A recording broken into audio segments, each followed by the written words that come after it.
Bonjour, donc vous êtes sur la vidéo concernant la leçon du chapitre statistique descriptive. Vous trouverez dans cette vidéo tout le chapitre. Ça ne veut pas dire que vous devez le faire en une fois. Suivez la progression comme je vous l'ai indiqué sur Pronote. Alors, ce chapitre s'intitule Statistiques descriptives. Il faut savoir que les statistiques, c'est en fait l'étude de données qu'on va collecter, obtenir à partir de sondages, d'enquêtes. Et ces données, on va les analyser en calculant certaines de leurs caractéristiques afin, la plupart du temps, de pouvoir les comparer et en tout cas de les rendre plus compréhensibles qu'une simple série de valeurs ou d'informations. Donc, en ce qui concerne les caractéristiques que l'on va voir dans ce chapitre, il y a des caractéristiques de position et des caractéristiques de dispersion. Pour certaines, vous en avez déjà entendu parler, la moyenne par exemple. Peut-être avez-vous déjà aussi entendu parler de médiane en troisième. Donc ça, ce sont les deux premières caractéristiques de position que nous allons voir cette année. Et on va rajouter ensuite des caractéristiques de dispersion qui, comme leur nom l'indique, vont nous indiquer de quelle manière ou dans quelle proportion notre série est dispersée, hétérogène si vous voulez. Alors, on commence avec le paragraphe grand 1, caractéristiques de position d'une série statistique. Dans ce paragraphe, on va voir des séries statistiques relativement petites, c'est-à-dire qui comportent un petit nombre de données. Donc, on s'intéresse à une série de notes dans l'exemple de ce premier paragraphe, et plus particulièrement les séries de notes de 3 élèves qu'on va suivre tout ce premier paragraphe et une partie du deuxième paragraphe. Alors, donc, on a 3 élèves, leur liste de notes, et on veut calculer la moyenne de chacun de ces élèves. Donc, je n'ai pas remis de formule, parce que ici, ça ne pose de problème à personne de calculer une moyenne de valeurs. Donc, il suffit d'additionner toutes les valeurs et de diviser par le nombre de valeurs additionnées. Donc, pour Jérôme, ça se traduit par 4 plus 6 plus 18, etc. jusqu'à la fin, plus 12, plus 18. Et on va diviser cette somme, donc je divise la somme, c'est pour ça que je mets des parenthèses, par le nombre de valeurs dans la série 1, 2, 3, 4, 5, 6, 7, 8. On fait le calcul à l'aide de la calculatrice. Donc 4 plus 6, j'ai oublié les parenthèses. 4 plus 6 plus 18 plus 7 plus 17 plus 12 plus 12 plus 18 et on divise par 8, ce qui nous fait une moyenne de 11,75 pour Jérôme. Je vous laisse mettre en pause pour faire vous-même le calcul de Bertrand et de la moyenne de Bertrand et de la moyenne de Julie. Et dès que vous avez fini, vérifiez que vous trouvez les mêmes résultats que moi. Voilà, donc j'ai trouvé pour Bertrand une moyenne de 11,8 et pour Julie une moyenne d'environ 11,8 puisqu'on obtient 11,77777 indéfiniment. Voilà donc les moyennes de ces 3 élèves. Donc si on vous demandait de comparer juste à partir de ces 3 moyennes les résultats de ces élèves, on serait bien embêté pour dire si on a un élève qui est meilleur que les autres puisque leurs moyennes sont quand même très proches. Donc on voit bien ici les limites de cette moyenne qui n'est qu'un indicateur, qu'une caractéristique d'une série. On va en voir d'autres et on va commencer tout de suite avec la médiane. Bien, donc paragraphe petit 2, médiane d'une série statistique. Donc vous avez une première définition. Alors ici, modifier, parce que j'ai mis un petit m ici et plus tard j'ai mis une autre notation.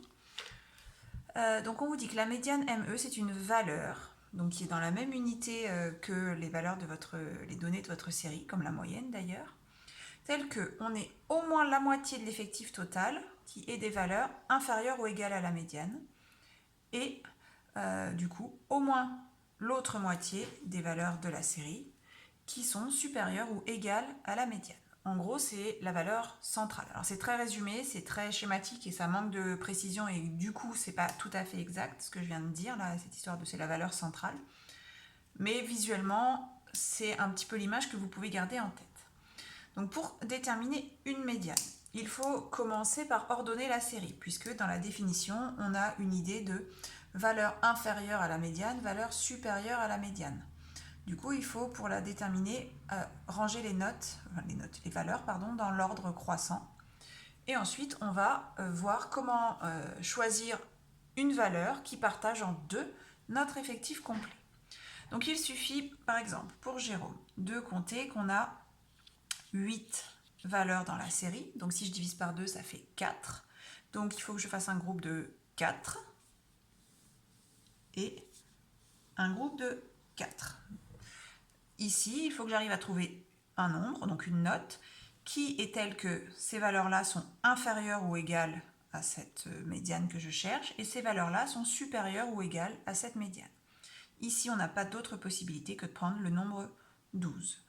Toutes les valeurs qui sont là sont inférieures ou égales à 12, on en a la moitié, et toutes les valeurs qui sont là sont supérieures ou égales à 12, on en a bien la moitié des valeurs totales. Donc ici, la médiane pour Jérôme, c'est 12. Poursuivons avec Bertrand. Donc Bertrand, lui, dans sa série, il y a 1, 2, 3, 4, 5, 6, 7, 8, 9, 10 notes. Donc on prend la moitié de 10, c'est-à-dire 5. Donc je fais un premier groupe de 5 notes et un deuxième groupe de 5 notes. Et je dois choisir la médiane pour que toutes ces valeurs-là soient inférieures ou égales à la médiane et toutes ces valeurs-là soient supérieures ou égales à la médiane. Donc en fait, ici, on pourrait prendre n'importe quel nombre entre 12 et 13, y compris 12 et y compris 13 aussi. Par habitude, on va prendre 12,5 et on a bien du coup la moitié des valeurs qui sont inférieures ou égales à 12,5 et la moitié des valeurs qui sont supérieures ou égales à 12,5. Terminons pour Julie. Donc 3, 4, 5, 6, 7, 8, 9. Là, on se rend compte que quand on va prendre la moitié de 9, ça fait 4 et demi. Donc, on ne va pas pouvoir prendre 4,5 notes. Donc, on en prend 4 et 4. Et au milieu, il vous reste une valeur qui est notre médiane. Donc, quand on a un effectif total impair, on le divise par 2, ça nous donne un nombre décimal. On prend, par exemple, là, on trouvait 4,5. Donc, je vais prendre la cinquième note entre la quatrième et la sixième valeur. Donc, je vais prendre la cinquième valeur.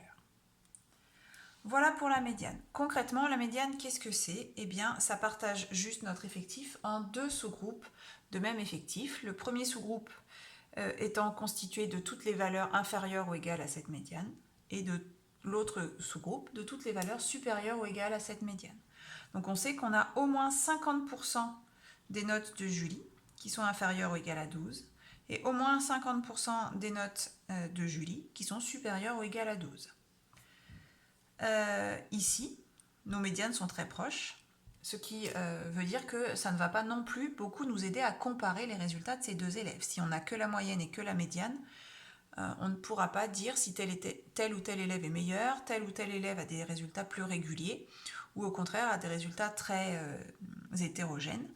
Ce qui va nous permettre de le savoir, ça va plutôt être des caractéristiques autres, des caractéristiques qu'on appelle caractéristiques de dispersion, qui vont nous indiquer comment la série est dispersée. Alors, on va voir plusieurs de ces caractéristiques de dispersion, en commençant par l'étendue. Ensuite, on continuera avec les quartiles, qui mesurent la dispersion par rapport à la médiane. Et enfin, l'écart type, qui lui mesure la dispersion des valeurs par rapport à la moyenne. Alors, on commence tout de suite avec l'étendue. Donc l'étendue, c'est une caractéristique de dispersion qui est toute simple à calculer. C'est simplement la différence entre la plus grande valeur et la plus petite valeur de la série. C'est l'écart entre les valeurs extrêmes en fait. Alors faisons le calcul des étendues pour nos 3 élèves. Alors pour Jérôme, sa meilleure note c'est 18. Sa plus basse note c'est 4. Donc l'étendue de la série des notes de Jérôme est de 14. Ensuite, pour Bertrand, sa meilleure note, c'est 15. Sa plus basse, c'est 3. On a une étendue de 12. Donc là, les étendues sont assez proches, mais on voit que celle de Jérôme est plus grande, donc ces notes sont plus étendues. La plage de notes est plus étendue. Pour Julie, sa meilleure note, c'est 15. Sa moins bonne, c'est 9. Donc on a une étendue de 6. Donc là, on voit nettement la différence avec l'étendue des deux premiers élèves. Julie a une série de notes beaucoup moins étendue. Donc des résultats qui sont plus regroupés. Alors, on va mesurer justement à quel point ces résultats sont regroupés avec d'autres caractéristiques que sont les quartiles et l'écart interquartile. Les quartiles, ça fonctionne un petit peu comme la médiane. La médiane coupe notre série en deux. Les quartiles vont venir couper la série en quatre groupes, pardon. Okay. Si on fait un petit schéma, je vous fais un petit schéma rapidement. Si je représente ma série avec un segment, ici ce serait la valeur minimale, ici la valeur maximale. On a vu tout à l'heure la médiane, qui est la valeur centrale pour schématiser. Eh bien, les quartiles vont venir couper, non pas en deux parties comme la médiane, mais en quatre parties identiques. On les note Q1 pour quartile 1, premier quartile. Q2, eh bien en fait c'est la médiane, donc on ne le nomme pas. Et là, on a Q3. Voilà, en gros, c'est comme ça que on peut définir les quartiles et la médiane. La médiane comme étant la valeur centrale et les quartiles comme étant les valeurs respectivement à 1/4 de l'effectif et à 3/4 de l'effectif. Alors, voyons concrètement comment on obtient ces quartiles et quelle est la définition rigoureuse d'un quartile. Alors, le premier quartile, c'est la plus petite valeur de la série. Donc, c'est dans la même unité que les nombres de la série. Tel qu'on ait au moins 25% des valeurs de la série qui sont inférieures ou égales à la médiane. Et par conséquence, au moins 75% des valeurs de la série vont être supérieures ou égales à la médiane. Le troisième quartile, lui, c'est la plus petite valeur de la série qu'on va pouvoir prendre pour qu'on ait au moins 75% des valeurs de la série qui sont inférieures ou égales à cette médiane. C'est ce que je vous montrais sur mon schéma. Si je le reprends, vous avez par rapport au premier quartile, ici, 25% des valeurs de la série qui lui sont inférieures, au moins 25%. Et ici, vous avez 75% avant le troisième quartile. Au moins 75%, au moins 3/4. On reprend, donc ça c'était pour la définition des premiers et troisième quartiles. On parle aussi d'écart interquartile. Donc l'écart interquartile, simplement l'écart entre nos deux quartiles. On le calculera pour nos 3 élèves. C'est donc Q3 moins Q1. On parle aussi d'intervalle interquartile. Bien, c'est l'intervalle qui va de Q1 à Q3. Cet intervalle interquartile, c'est ce qui est indiqué dans la remarque. Eh bien, il contient au moins la moitié des valeurs de la série. Et l'écart interquartile, il mesure la dispersion par rapport à la médiane, puisque notre écart interquartile, eh bien ici, on a la médiane. Donc, par rapport à cet écart-là, on va voir si on est très éloigné du centre, entre guillemets, de cet intervalle, ou au contraire, si on est très proche du centre de cet intervalle, si les quartiles sont proches l'un de l'autre. Allez, on applique ces définitions pour déterminer les quartiles de nos 3 élèves. Alors, comme pour la médiane, pour déterminer les quartiles, il faut que la série soit ordonnée. Donc, on l'a déjà fait tout à l'heure. Le premier quartile, c'est la donnée de la série qui va se trouver, la plus petite valeur de la série, qui va se trouver au quart de l'effectif. Et le troisième, ça va être aux 3/4 de l'effectif. Donc, première chose à faire, connaître mon effectif total. Donc ici, il est de 8. Donc, je vais calculer 1/4 de 8. 1/4 de 8, ça fait 2. C'est 8 divisé par 4.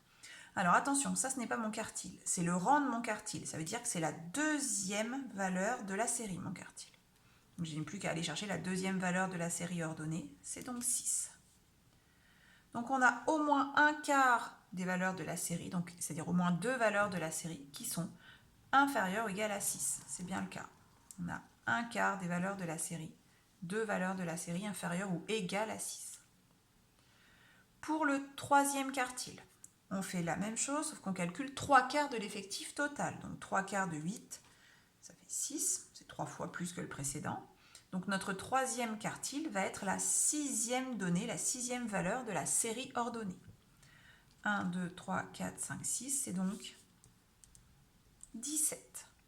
Donc on sait qu'on a au moins 75% des notes de Jérôme qui sont inférieures ou égales à 17. Et par conséquent, on peut aussi en déduire qu'on a au moins 25% des notes de Jérôme qui sont supérieures ou égales à 17. L'écart interquartile maintenant, on l'obtient en faisant Q3 moins Q1, donc 17 moins 6, 11. Je vous parle brièvement de l'intervalle interquartile, qui est l'intervalle qui va de 6 à 17. On sait qu'au moins la moitié des notes de Jérôme sont entre 6 et 17. L'intervalle interquartile a une grande amplitude, de 6 à 17. Il y a beaucoup d'écart. Alors, je vous laisse faire la même chose pour Bertrand et Julie. Donc, vous mettez en pause et vous remettez en lecture dès que vous avez trouvé les quartiles de Bertrand et Julie. Alors, il est probable que vous ayez quand même rencontré des petits soucis pour Bertrand et Julie, puisque tout simplement, quand on fait un quart de l'effectif total, qui est 10 pour la série de Bertrand, on trouve 2,5. Donc, ça va être compliqué d'aller chercher la 2,5e valeur de la série. Alors, dans ce cas-là, on va prendre la troisième. On va passer à l'entier d'après pour avoir au moins un quart. Parce que si je prends 2, je suis en dessous d'un quart. Moi, il me faut au moins un quart. Donc, je vais aller chercher la troisième valeur de la série, qui est 12. Maintenant que vous avez cette information, vous allez peut-être pouvoir continuer tout seul. Donc, n'oubliez pas, quand vous tombez sur un nombre décimal, vous prenez l'entier immédiatement supérieur, ce qui vous donne le rang de votre quartile. Bien, donc pour Bertrand, on avait trouvé 12 pour le premier quartile, 14 pour le troisième. Donc on a un écart interquartile qui est de 2, beaucoup plus petit que l'écart interquartile de Jérôme. Pour Julie, on a un premier quartile à 10. Donc quand on fait un quart de l'effectif, on trouve 2,25. Donc on va prendre la troisième donnée. Je vous ai dit, on prend le nombre entier immédiatement après. Et 13 pour le troisième quartile, ce qui nous fait un écart interquartile de 3. Donc là déjà, on va pouvoir préciser un petit peu la comparaison concernant les résultats des trois élèves. On voit que Jérôme a des résultats très hétérogènes, très dispersés autour de la médiane, puisqu'on a un écart interquartile de 11. Donc sa médiane a beau être de 12 à peu près comme celle des autres. Peu de ces résultats sont proches de 12, mais une grande majorité de ces résultats vont être assez éloignés de 12.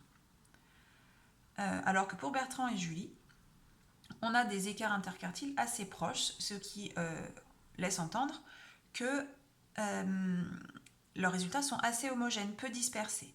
Alors, on nuance un petit peu quand même, parce qu'on avait pour Bertrand une étendue qui était assez grande, alors que pour Julie, elle était beaucoup plus petite. Là, c'était 9, là, c'était 6. D'accord ? Donc, la différence entre ces deux élèves, c'est que Bertrand a des valeurs extrêmes, en particulier celle-ci, très très basse par rapport à ses autres valeurs. Si on regarde, il a la moyenne tout le temps, sauf une fois où il a eu un 3. Julie a quasiment eu la moyenne tout le temps, la seule fois où elle ne l'a pas eu, elle n'en était pas très loin. Donc ça joue ça sur l'étendue. On va passer au paragraphe suivant, donc sur l'interprétation. Alors, en ce qui concerne les interprétations de tout ce qu'on vient de voir, n'hésitez pas à mettre de la couleur sur vos feuilles si vous ne les avez pas imprimées en couleur. J'ai déjà quasiment tout expliqué, donc je vous laisse mettre en pause et lire. Ça évitera d'avoir une vidéo trop longue.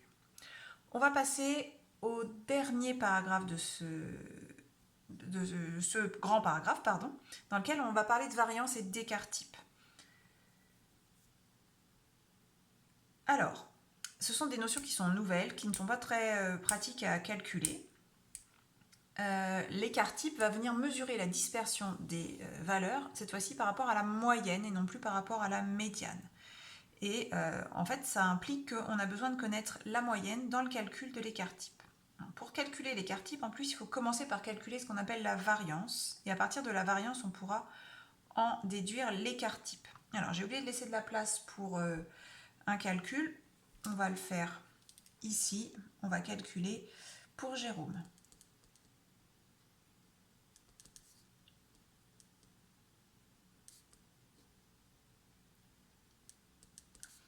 Alors, la formule est un petit peu compliquée. Elle vous dit, quand on a une série statistique dont la moyenne est x bar, ça c'est la notation pour la moyenne, et dont les valeurs sont x1, x2, x3, xk, etc. Donc ça sont les valeurs de la série. Eh bien, on va calculer la variance en faisant x1, la première valeur de la série, moins la moyenne, le tout au carré. On passe à la deuxième valeur, on fait la même chose jusqu'au bout de la série, et on divise par le nombre de valeurs dans la série. Alors pour Jérôme, ça se traduit de la manière suivante. Donc Jérôme, sa première valeur, c'est 4. On va enlever la moyenne qui était de 11,75, calculer le carré de ça, et passer à la valeur suivante qui était 6, moins 11,75, on prend le carré. On continue avec la valeur suivante. Je suis partie sur la première série avec les valeurs qui ne sont pas ordonnées là. 18 moins 11,75 au carré, plus point de suspension, on va jusqu'à la dernière qui est encore un 18. Et on va diviser tout ça par le nombre de valeurs. Ici pour Jérôme, c'est 8. Donc ça, c'est la variance. Alors, je vais faire le calcul et je vous invite à le faire également pour vérifier. Mettez en pause et vérifiez que vous trouvez la même chose que moi. Bien, donc pour votre variance, vous avez dû trouver 27,69 environ, 27,6875 précisément. Donc pour avoir l'écart type, il faut faire la racine carrée de la variance, donc racine carrée de 27,69, et on trouve environ 5,26. Alors, pour indication, je vais vous donner l'écart type des deux autres, de Bertrand et Julie, et on va pouvoir interpréter. Alors, voilà nos résultats. Donc, pour Jérôme, 5,26 pour l'écart type, pour Bertrand, 3,22 et pour Julie, 1,87. Donc, on voit bien qu'il y a de grosses variations entre leurs écarts types, donc, ce qui vient confirmer que les résultats de Julie sont vraiment très très homogènes, peu dispersés, à la fois par rapport à la moyenne et par rapport à la médiane. Donc, elle s'écarte peu de sa médiane, elle a des résultats qui sont toujours autour de sa moyenne et autour de sa médiane, qui sont de 11,8 et 12. Donc on peut dire que son niveau, c'est vraiment autour de 12.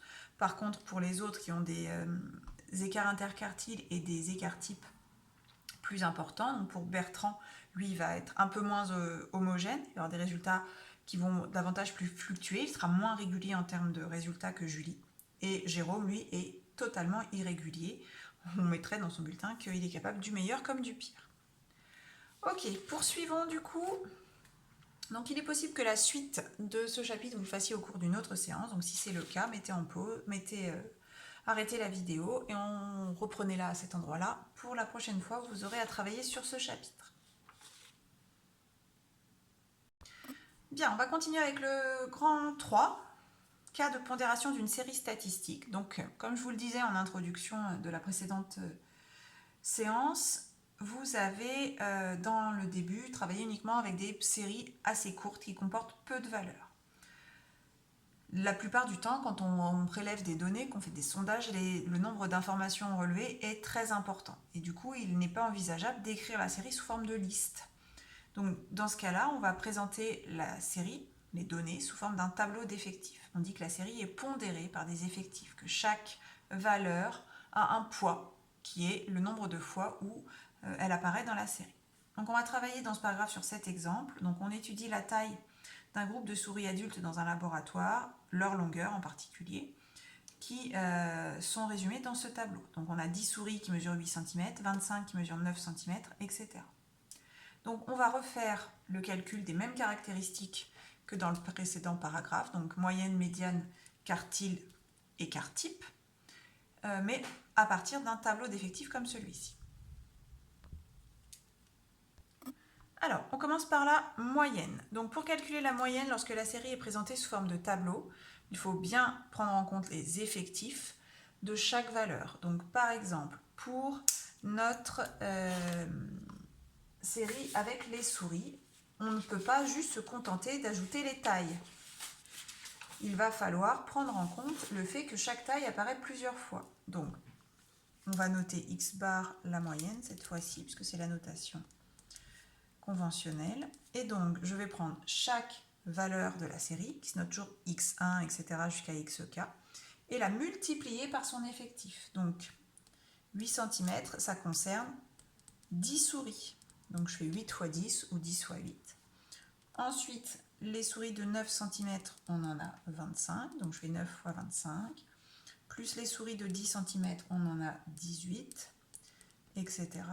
Jusqu'à la dernière, 3 souris qui mesurent 13 cm. Et on va diviser tout ça par l'effectif total qu'on n'a pas encore, qui est 10, plus 25, plus 18, etc. jusqu'à la fin, plus 3. On calcule ça. Donc, 8 fois 10, plus 9 fois 25, plus 10 fois 18, plus 11 fois 9, plus 12 fois 7, et enfin plus 13 fois 3. Ça nous fait 707 au numérateur. Et au dénominateur, 10 plus 25 plus 18 plus 9 plus 7 plus 3, ça fait 72. Donc on a 72 souris dans ce laboratoire. Donc maintenant, il me reste juste à faire 707 divisé par 72 et on va arrondir à 9,8 cm. Donc la taille moyenne de ces souris est de 9,8 cm.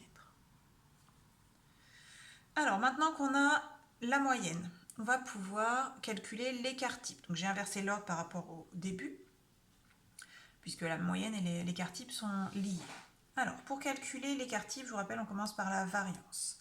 Donc le principe va être le même, on va prendre en compte en plus l'effectif. Donc tout à l'heure, on prenait chaque valeur, par exemple 8, les 8 cm, on enlevait la moyenne, on mettait au carré, et ça s'arrêtait là. Sauf que là, on a un effectif de 10, donc il va falloir qu'on multiplie ça par 10. Donc là, c'est le N1 que j'ai mis après, alors que dans la formule, il est écrit devant, ça ne change rien, fois la première valeur moins la moyenne au carré. Et on poursuit ainsi. La valeur suivante, c'est 9, à laquelle j'enlève la moyenne, je calcule le carré et je multiplie par l'effectif qui est de 25. Je n'écris pas tout, je vais tout taper sur la calculatrice évidemment.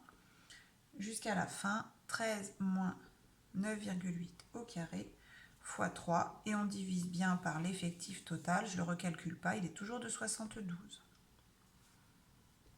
Alors, on fait le calcul, il faut être très rigoureux et faire bien attention quand vous faites les calculs de la variance. Donc, je vais déjà calculer mon numérateur.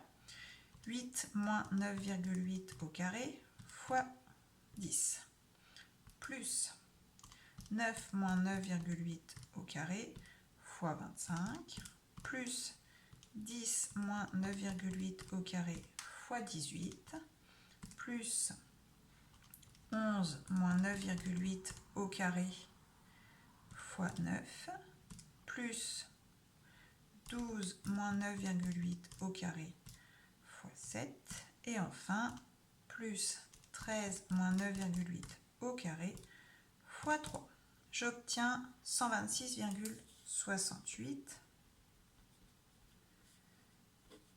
sur 72, donc je divise maintenant par 72 et j'obtiens environ 1,76 pour la variance.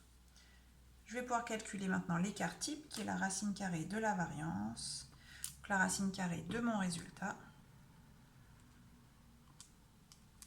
Et j'obtiens 1,33 environ. L'écart type est en centimètres puisque mes données sont en centimètres.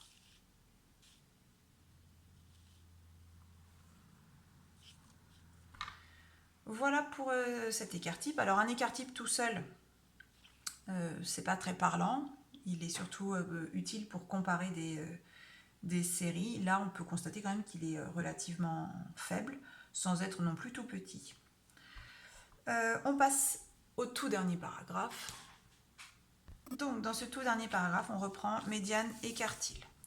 Alors, pour déterminer médiane et quartile avec une série dans un tableau, on s'aide souvent de ce qu'on appelle les effectifs cumulés croissants.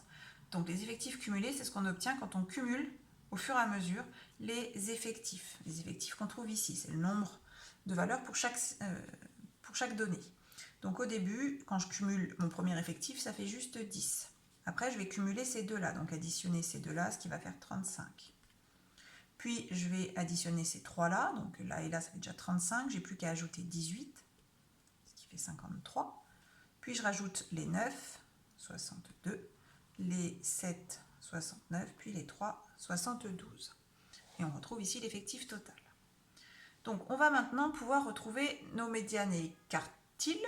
Donc en prenant la moitié de l'effectif total pour la médiane, donc 1 demi de 72, ce qui fait 36. Donc il faut que j'arrive à faire deux groupes de 36 souris, un groupe dont les longueurs sont inférieures ou égales à la médiane et un groupe dont les longueurs sont supérieures ou égales à la médiane, chaque groupe contenant 36 souris. Donc si je prends les souris qui font 8 et 9 cm, j'ai un groupe de 35 souris. La 36e souris fait 10 cm. Du coup, la 37e aussi fait 10 cm, puisque jusqu'à la 53e, elles font 10 cm. Du coup, je sais qu'entre la 36e et la 37e valeur de la série, c'est un 10. Donc la médiane, c'est 10, car la médiane est entre la 36e et la 37e donnée de la série ordonnée. On fait la même chose pour les quartiles, sauf que les quartiles, c'est pas en 2 qu'ils viennent couper la série, mais en 4. Donc je vais calculer 1 quart de 72, ce qui fait 18. Pardon. 1 quart de 72, ce qui fait 18. Donc je vais chercher la 18e valeur de la série. Donc ici, les 10 premières valeurs sont des 8. Ensuite, j'ai des 9 jusqu'à la 35e valeur. Donc je sais que forcément, mon quartile, c'est un 9. Ensuite, pour le troisième quartile, on fait 3 quarts de 72, ce qui nous fait le 3 fois plus qu'au-dessus, c'est-à-dire 54. Donc on va aller chercher la 54e donnée de ma série. Donc quand j'écris tous les 8, les 9 et 10, si j'ai pris les souris de 8 cm, de 9 cm et de 10 cm, j'ai pris 53 souris. La 54e souris mesure 11 cm. Donc mon troisième quartile est 11 cm. J'ai oublié le centimètre ici. Voilà comment on fait à partir d'un tableau d'effectifs pour retrouver médiane et quartile. Voilà, il ne vous reste plus qu'à vous exercer avec les exercices en lien avec le chapitre.